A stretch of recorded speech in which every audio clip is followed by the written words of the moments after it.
ISS 3 નકશાપુરસીમાં આપણે એક પ્રકરણ આગળ આજે આપણે જોશું ભારતના રાષ્ટ્રીય ઉદ્યાન અને અભયારણ્ય. આ નકશામાં આપણે જોઈ શકીએ છીએ કે રાષ્ટ્રીય ઉદ્યાનો, અભયારણ્યો અને પક્ષી અભયારણ્ય ત્રણ આપ્યા છે. ત્રણે ત્રણ માટે અલગ કલર છે. ગ્રીન કલર એટલે કે લીલા કલરમાં રાષ્ટ્રીય ઉદ્યાન બતાવેલા છે, જ્યારે બ્લુ કલરમાં અભયારણ્ય બતાવેલા છે, અને પર્પલ એટલે કે જાંબલી કલરમાં પક્ષી અભયારણ્ય બતાવેલા છે. આ નકશામાં આપણે જ્યાં જ્યાં પણ લીલા કલરથી અક્ષર જોશું તે બધા છે રાષ્ટ્રીય અભયારણ્ય છે. હવે આપણને છે રાષ્ટ્રીય અભયારણ્ય એટલે શું, રાષ્ટ્રીય ઉદ્યાન એટલે શું, તો એવો વિસ્તાર પ્રાણીઓ માટે સુરક્ષિત કરેલો એવો વિસ્તાર કે જે સરકારે મંજૂરી આપી. બરાબર? અત્યારે પ્રાણીઓનો આડેધડ શિકાર કરી અને માણસો છે એનું ચામડું, એના નખ કે એના કે દાંત કે આવું બધું મેળવવા માટે એને મારતા હોય છે. તો પ્રાણીઓની જે જાતિઓ છે એ પૃથ્વી ઉપરથી નામશેષ ન થઈ જાય એટલા માટે આપણી સરકાર છે જ્યાં જ્યાં જંગલ વિસ્તાર અને એ વિસ્તારની અંદર જે પ્રાણીઓ આવેલા છે એને આરક્ષણ એટલે કે સુરક્ષા પૂરી પાડેલી છે. અને આ જે સુરક્ષિત પ્રદેશ હોય એને અભયારણ્ય કહેવાય.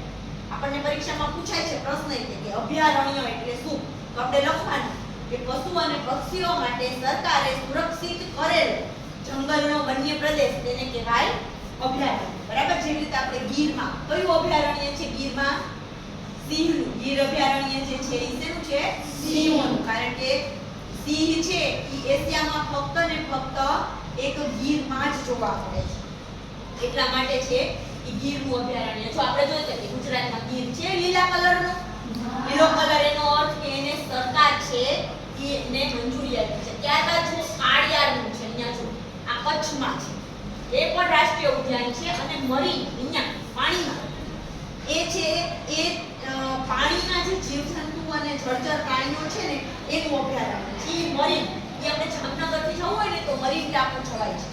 તો એ ત્રણ જે ગુજરાતમાં છે એ ત્રણ રાષ્ટ્રીય ઉદ્યાન છે. જ્યારે નળ સરોવર પક્ષીઓનું છે, આપણે જોયું નળ સરોવર અમદાવાદમાં, બરાબર? તો એ પક્ષીઓનું છે.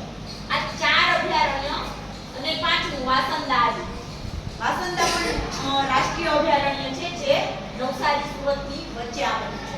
એ પણ રાષ્ટ્રીય અભયારણ્ય છે. બરાબર? એ ઉપરાંત આપણે જોઈએ મુખ્ય કોઈને મધ્યપ્રદેશમાં કાના, પેચ, પન્ના, માધવ, રુદ્રસાગર ઝીલ અને બાંધવગઢ આ મધ્યપ્રદેશમાં આવેલા છે. બરાબર? ત્યાર પછી આપણે જોઈએ ઉપર જમ્મુ કાશ્મીરમાં દચીગામ અને એક ઉપર ફેમિસ, સલીમ અલી, જેવમંડલ એ ત્રણ પણ રાષ્ટ્રીય ઉદ્યાન છે. અને કિશ્તવાર છે એ અભયારણ્ય છે. ત્યાર પછી આપણે જોઈએ હિમાચલ પ્રદેશ. જો અહીંયા લીટો કરી અને આ હિમાચલ પ્રદેશની આખી લાદી છે. પીન ઘાટી, ગ્રેટ હિમાલય, રોહિલા, ગીરગંગા, ઇન્દ્રકીલા, શિકારી દેવ એ રાષ્ટ્રીય ઉદ્યાન છે. જ્યારે સિમલબરા છે એ અભયારણ્ય છે. બરાબર? ત્યાર પછી આપણે જોઈએ અરુણાચલ પ્રદેશ. તો અરુણાચલ પ્રદેશની અંદર આપણે થામ દફા એવું એક અભયારણ્ય છે. ત્યારબાદ અસમમાં વધારે અભયારણ્ય છે. માનસ, કાઝીરંગા, નામેરી, રાજીવ ગાંધી ઓરંગા અને ડીબુ સેખોતા. એમાં જે કાઝીરંગા અભયારણ્ય છે એ હાથીઓનું છે. આપણને પૂછે છે કે હાથીનું એક અભયારણ્ય બતાવો, તો આપણે આસામમાં કાઝીરંગા બતાવી દેવાનું. એવી જ રીતે રીંછનું એક અભયારણ્ય આપણને પૂછે છે. રીંછનું અભયારણ્ય ડેડિયાપાડા છે. તો ડેડિયાપાડા આપણે છે અહીંયા વાસંદા પાસે બતાવી શકીએ. બરાબર? ત્યાર પછી આપણે જોઈએ સાઉથની અંદર જે પ્રખ્યાત અભયારણ્ય છે એના વિશે હું તમને કહું છું. આ નકશામાં તો આખા ભારતના જેટલા છે એ બધા બતાવ્યા છે. બરાબર? આપણા નકશા પૂર્તિમાં જે કામ આવે કે આપણે જ્યારે આ નકશો ભરો તમે ત્યારે આ જ રીતનો ભરવાનો નકશો શીખવા માટે, તો કોઈ પણ પૂછાય તો આપણને આવડે. ત્યાર પછી જોઈએ ઉત્તર પ્રદેશમાં તો દુધવા અને ચંદ્રપ્રભા, બિહારમાં વાલ્મીકી અને એની ઉપર વિક્રમશિલા ગઢડો એ પણ ત્યાં આવેલું છે. ત્યાર પછી વચ્ચે જોઈએ અભયારણ્ય તેલંગાણામાં છે મહાવીર, હરીના. ત્યાર પછી ઓડિશામાં છે વનસ્થાલી. તો ઓડિશામાં નથી, આંધ્રપ્રદેશમાં છે એ વનસ્થાલી. પછી આંધ્રપ્રદેશમાં બીજા છે મૃગવની, વેંકટેશ્વર, નાગાર્જુન સાગર, શ્રીસેલમ, વાઘ રિઝર્વ. નાગાર્જુન સાગર પાસે જે છે એ વાઘનું અભયારણ્ય છે.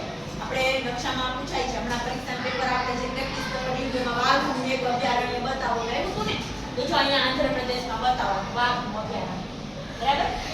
ત્યાર પછી જુઓ પક્ષી અભયારણ્ય છે, નીલાકચ્છુ પક્ષી અભયારણ્ય, ચીકાઝીલમાં પક્ષી અભયારણ્ય, બરાબર, કિન્નરસાની પક્ષી અભયારણ્ય, વન વિહાર, ઉનો, તાલછાપર, માઉન્ટ આબુ, કેવરલેક કડ, એ બધા પક્ષીના અભયારણ્યો છે. નળ સરોવર તો પક્ષીનું અભયારણ્ય પૂછે તો આમાંથી કોઈ પણ એક આપણે બતાવી શકીએ, બરાબર. તો આ નકશો છે અભયારણ્ય. બીજો પણ નકશો છે, આ છે પણ આમાં છે એ આપણને અક્ષર નથી ઉપડતા એટલે જવા દે. આ નકશો જોવો તો આપણને ચિત્ર ઉપરથી ખબર પડશે, કદાચ નામ દેખાય કે ન દેખાય.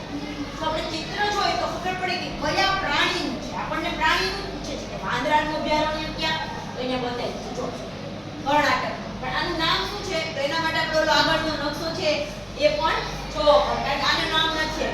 એ ઉપરાંત અહીંયા જુઓ સંજય ગાંધી અભયારણ્યનું નામ આપ્યું છે પણ કયા પ્રાણીનું છે એ નથી આપ્યું, બરાબર. સંજય ગાંધી અભયારણ્ય ક્યાંનું તો આપણે ખબર પડે. આ કાળિયારનું અભયારણ્ય છે, આ નળ સરોવરમાં પક્ષીનું છે, બરાબર. અહીંયા છે ગીરમાં તો સિંહ દોરેલો છે તો સિંહનું અભયારણ્ય છે, બરાબર. હાથીનું, અહીંયા હાથીનું છે, એક અહીંયા હાથીનું છે, અને આ ગેંડાનું છે કાઝીરંગા. હાથી અને ગેંડા, ગેંડા માટે આપણે કાઝીરંગા બતાવી શકીએ, જેમ હાથી માટે બતાવી શકીએ તેમ.